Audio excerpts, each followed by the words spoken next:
Hey everyone. So, this is Sarah from T3, and today we're going to be teaching you how to make or how to draw a comic. You can use these tips for whether you want to make a superhero comic, a slice of life comic, anything that you really want. These are things that I personally do and that I've found really helpful. Um, but it's really up to you. We're just here to help you out, so we can just get into it. All right, so step number one, coming up with an idea. So this can be a dream you had that you're a superhero, or a daydream where you're saving the city, or whatever you daydream about. This is more creative. I set the example of a superhero here. Or whether you want to tell something that actually happened in your life, so like taking a road trip and you had something weird happen, or spending the day at the beach with your family, anything that's happened in real life that also works, just because this is more of like storytelling. So don't limit yourself. Remember that anything works. All right, so step two, remember to write it down. This is also important because you want to keep any idea that you had when you first came up with it, and you want to remember it. So whether you use the old method, which is just pen and paper, but here it's illustrated in a little more of a funny fashion, uh, to keep track of your thoughts, or whether you want to use a computer and type it out. I use a mix of both, so I will write it out on paper first, and then I will go in and I will um, write it down on my computer or type it out, and just make sure that everything looks good and neat, just so that I can understand what I'm trying to say. But honestly, it's whatever works for you. Uh, do not feel like you have to do it one way or the other. You can do a mix of both, just like I do. So there's two parts to writing stuff down. So part one will be the beginning, which is when you write your story out completely, focusing on characters and setting. It's pretty good, just because this is where you flesh everything out. So while you flesh everything out, what you're going to do for part two is you're going to actually turn it into a script. This is just what you then turn into the comic. So this is how you write the script. You want to remember that you do not write the whole manuscript out. Manuscript is your story, completely written out, just because you want to make sure that you are able to communicate everything clearly. And if an artist, or you yourself, if you're drawing your own comic, has too much information, it can be really overwhelming. Uh, so you just want to write what you need to communicate. You don't want to write every single detail down.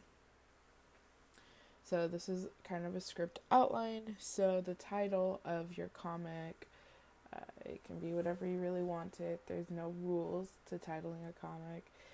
Then the first thing you're gonna do is you're going to set up your page number and your panel number.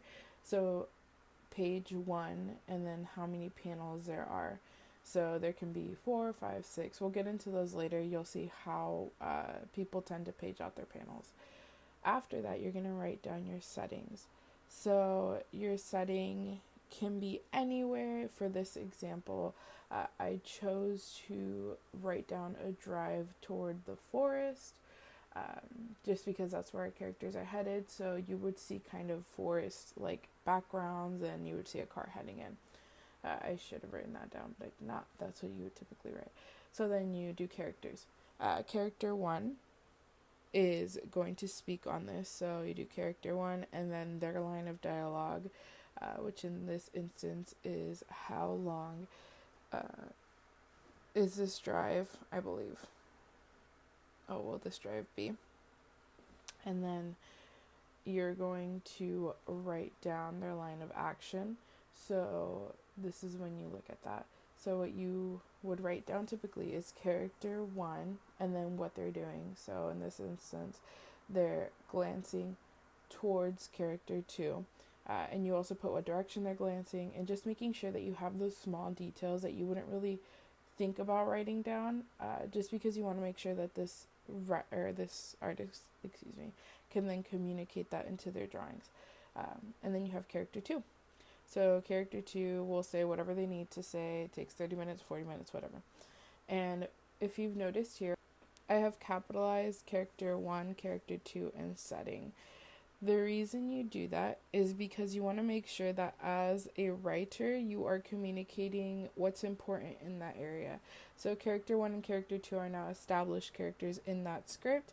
That way, the writer doesn't get confused and the artist doesn't get confused as well. It's just a clear way to communicate who's there and who's present, and it's kind of like writing a script for a movie or a play. You just want to make sure that you're able to kind of see those directly, really quickly. And then once you're able to communicate those ideas, you then can just make a really cool comic. Alright, so step 3. Step 3 is personally my favorite part of writing a comic and drawing it out, is drafting your characters. This is when you take all those details from your story that you didn't really add to your script, and you really just flush them out. So here we're gonna use myself as an example. So this is Sarah. You see how I kind of drew her out? She has her bun, her glasses. Typically, you would do a little more detailed if you're working on a more serious comic, or if you're working on something that's a little more detail oriented. So then I put her name, what her favorite color is, stuff that makes her herself. So you could put her name, her age, where she's from, what she likes to do on her free time, anything that you really think applies to them as a person. So then I also put down something physical, which is one tattoo on her left arm. So then I draw out that tattoo so that way I can look back when I need a character reference, and I can look through it and think, okay, yes, I need to remember that she has a tattoo on her left arm, and that's a single tattoo. And then I put other things such as where I work and what I do, just so that your character becomes more well-rounded.